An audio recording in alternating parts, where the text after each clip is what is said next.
So, I was thinking the other day about how human evolution, or rather genetics, are basically pretty prehistoric, pieces of data within our entire biology, right? But when you think of how humans have progressed, throughout recent times and whatnot, and how basically we're becoming more evolved through maybe an exponential means, partially I think because of our ability to produce language and the fact that now we can coalesce entire human ideas, and then also the fact that we invented writing and we invented video and whatnot, so like we can store people's ideas for future reference in books and shit. But that got me thinking that human evolution is basically being outpaced, the genetic side is being outpaced through creativity and innovation. And this is actually how we're going to evolve as like a human species, right? So there's this idea that it's called Price's Law, right? To where it's a Pareto distribution, I guess, which is like an exponential function to where most things will stack up to like a 1%, right? So you think of, the whole famous thing of like 1% of the world wealthiest people hold like fucking 90% of the money. Like that's a real thing. So Price's Law, this is in regards to research papers, right? Or scientific papers. And the fact that if you have 100 papers and you have 25 authors, right? So 100 papers total in a pool, 25 authors. 5 of those authors of the 25 will have produced 50 papers out of the 100 research papers. So they will do half of the entire work of the 25 people. 5 people will do half of the work. So, and this is thought to go on the idea of creativity. Now, to tie this into League of Legends, well, you look at historically what has happened when it comes to creativity and when it comes to like patch innovations and whatnot. It's actually been astronomically crazy in the fact that only a couple people end up coming up with some really innovative shit in order to change, the entire landscape, right? I mean, not only that, you think of League of Legends content and how many people create opinion-based League of Legends content. You could probably count it on one hand as far as how many people make up that amount of quantity of work, Anyways, so if we look at some of the huge examples, I think one small one would be Zig's bot lane, which was actually started by Shifter. And this was in, I think, 2016, he did this way back in 2016, and then it caught on, I think, in like 2018, actually. So it took people a really long time in order to catch on to this. So he was running ADC Mage Bot for a really long time. And Shifter is one of those guys that will actually try and innovate, and he'll try different and new things.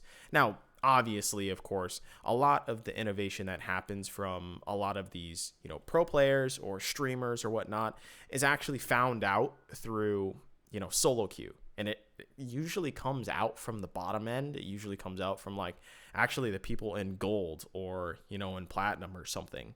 And they'll bring that up and people will see, oh, that's kind of interesting. Let me try that. Like I'm a way better player, but the initial idea is good. So, and this person is playing it wrong. Let me actually see what the true potential of this entire pick is. And so then we saw Ziggs get into the meta. And so now suddenly pro players were starting to play Mage's bot lane, and Ziggs was a very popular pick at the time. This is also at the time too, to where you guys remember that Reckless had benched himself, right? I think that was in 2018, 2019, something like that, to where Mage's bot lane were like a really popular thing. Well, this is part of the reason as to why that actually happened. Shifter actually made part of that happen. And like the innovation of that is insanely crazy and insanely rare. You go way back. Let's go way back, guys, to Lemonation. That's right. Over in Cloud9 in, I think it was season 4, he was playing Morgana. By the way, Morgana back in the day was not a support pick at all. In fact, it was supposed to be a mid laner pick. She was famously going mid a lot. He brought over Zyra, from Korea, and he started playing Zyra bot lane. And if you guys remember the famous Ashe Zyra bot lane, like completely unbeatable. I think he might have been undefeated on Zyra if I want to remember correctly in like 2014. Like he was just absolutely bonkers with that pick. He had a couple other innovative picks. I think he invented Nautilus support bot lane as well. And then, on top of the whole idea that he was the guy that basically brought coaching to North America in terms of like structuring draft picks and whatnot. I actually have an article of it is I think it's the top 5 most important North American players ever in the last decade.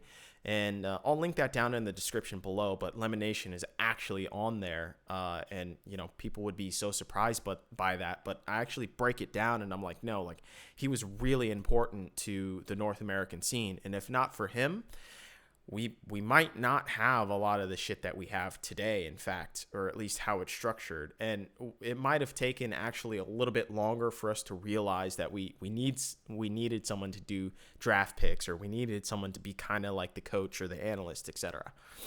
So in 2016, there was Adrian from Immortals.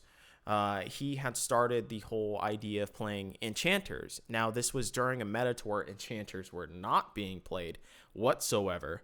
And so Adrian started playing support champions. And then this was towards like the tail endish of 2016 for a spring split.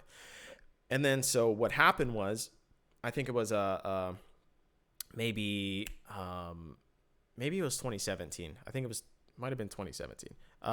But he started playing Enchanter support, and then CLG ended up bringing Enchanter supports to MSI. And this is famously where CLG got to the finals to go against SKT, and they, completely got destroyed because SKT had figured out the meta by then. But CLG and Aframu ended up setting the entire world meta. This is one of the few times that a meta was actually established by North America on like a global international scale.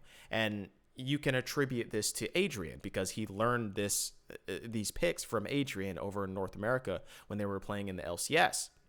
So the rarity of someone that's like very creative is so underrated when it comes to just the League of Legends scene or just life in general.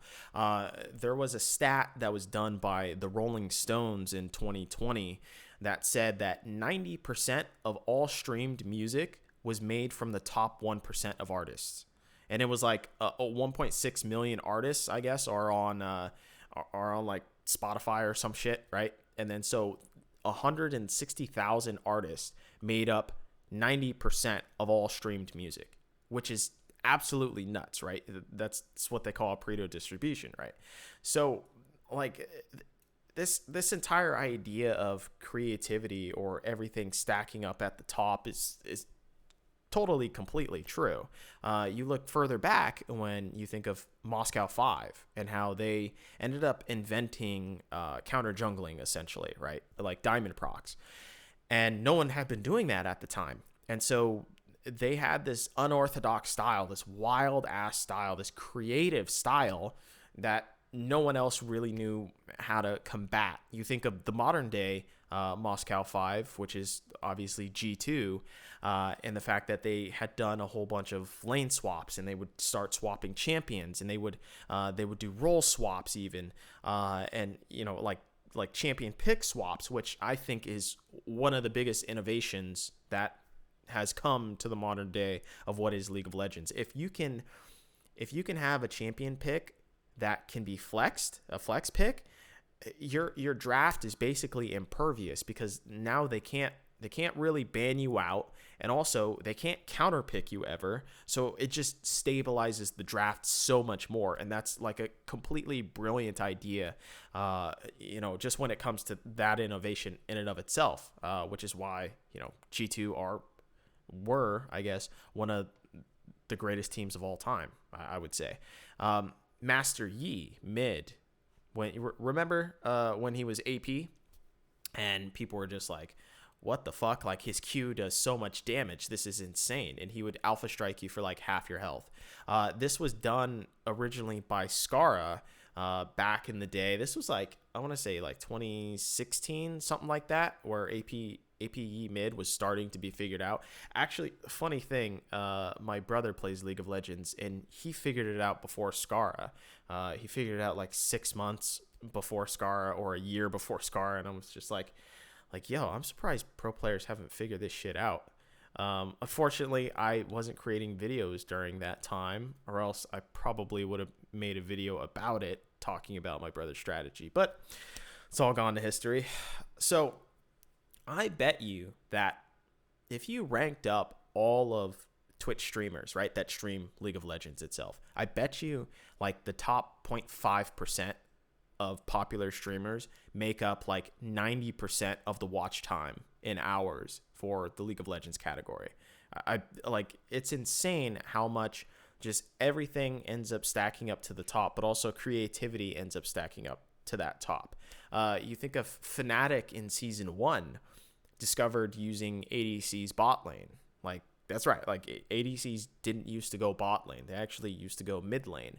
And so Fnatic figured out that, oh, why don't we just pair the ADC with the support, and then we funnel gold into the ADC. And that's how they won the first championship, right? So all in all, the point of this is the fact that it's really difficult to be creative. You think of just all the small instances of creativity in League of Legends. It's actually pretty incredibly rare, when you have monumental picks or even monumental strategies is even more difficult. And by definition, it's thinking outside of the box, but in a digestible way, right? Like something that at least makes sense, or something that you can grasp onto, because if it's way too outside of the box, then people aren't going to get it. So you have to solve like that problem, right? But then you also have to solve the problem of even getting anyone to hear your idea, right? Because, say if you have like a small audience, like say if I came up with something that was revolutionary, probably no one would figure it out until like 6 months later or something. Or, if any coaches watch my channel, I guess then it would be figured out. But the idea is that these patch innovators are very underrated and really largely underappreciated, in fact. And so if you can get someone on your team, or say in your coaching staff, that are innovators and that can think about ideas with certain patches, and especially the big updated patches, your team is going to be so far ahead in the very beginning.